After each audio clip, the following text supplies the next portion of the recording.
Christian Horner joining us on set here on a monumental day, not because it's FP1 here, it's because it's your 29th anniversary of turning 21. Happy birthday to you, Christian. No, thank you very much. I mean, the big 5-0 today. So, but what a place to spend it. I mean, it's so nice of Formula One to host a race in Vegas for my birthday. I mean, Stefano, I very grateful. This was all about you, and of course, with the altered schedule, obviously, we're racing under the cover of darkness. It's kind of changed how you have to, obviously prepare for the day, get ready. How did you spend the birthday? Wife's here. Yeah. Have the family here and whatnot. Well, look, my wife's here. We had because of the schedule. Yeah, we're effectively working a night shift here, but we woke up early in the morning. So we had a nice time. Had a little bit of a look around some of Vegas, and it was good. Fantastic. Listen, I want to get into the goings-on, of course, of race weekend. That's why we're here, to finish the season out strong. But what kind of host would I be if on your birthday I didn't at least get you something for your birthday? Okay. So in true Vegas fashion, where is Jacob the Magician? Jacob the Magician. Excellent. Jacob. Where is Jacob? Here he is. Christian Horner, I got you a magic trick on your birthday. Excellent. This is Jacob here. Hey, Jacob. How are you? For your birthday. Whoa. Whoa. That was quick. That was kind of different. I wasn't expecting that one. I was not expecting that. Christian, how do you lock in for the weekend? Obviously, the penultimate race of the season, finishing strong. You've already wrapped up so many accomplishments this year. How do you finish strong? Well, look, it's been the most amazing season for us, and we just want to keep that wave running. And we've won 19 out of the 20 races. We've never had a season like this. And here in Vegas, a new track, different conditions, going to be really tough. And then Abu Dhabi next weekend. So, the plan is to try and keep that winning streak, of course, running. You can probably throw a dart at a board in terms of what kind of challenges your team faces this weekend. What are the couple that stand out the most? Well, I think, look, all new track, all new surface. Yeah.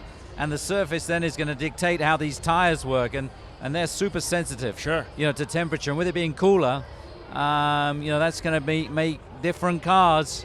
Maybe the Ferrari might make these tires come alive here. Sure. So it's going to be interesting. Then what is the approach for FP1? Because obviously everybody playing effectively at a level playing field, because nobody's used to this circuit. Well, I think the first thing is go with the track. Just keep building with the circuit, go with the track, and just get into the rhythm, and then very quickly we'll see where our limitations are. Of course.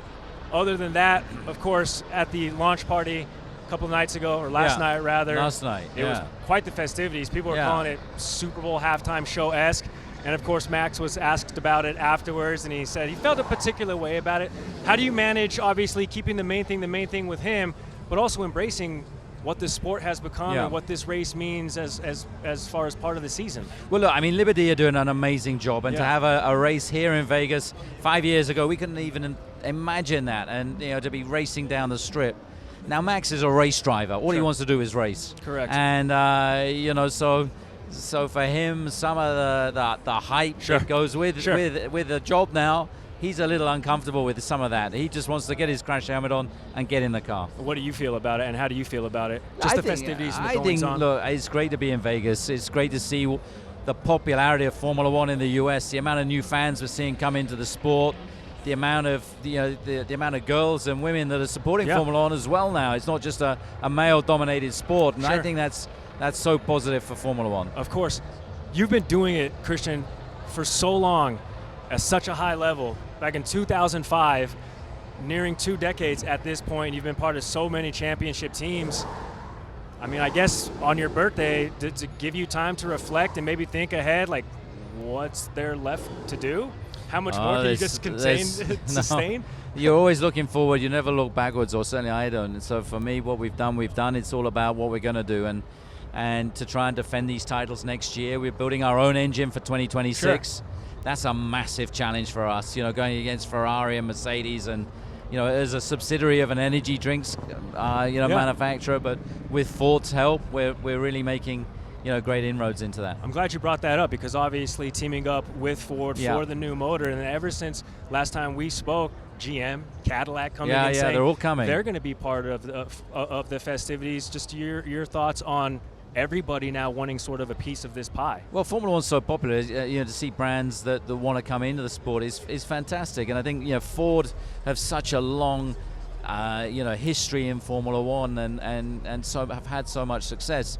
They're really helping us. And I think this technical partnership, for what will become the Red Bull 4 powertrain in 2026 it's going to be fantastic. And it's something you like seeing. Obviously, we have Ford versus Ferrari, which started it all, and then now we're going to have Ford versus GM. Ford versus Mercedes. Hey, the Ford more versus chaos Honda. you like. We got Ford versus everybody. Obviously, Max has wrapped so many things up. How's Checo feeling going into these last two races? Because, he's created a bit of distance from Lewis, but, of course, Lewis, you can never count him out within striking distance with 2 to go. Yeah, 2 to go.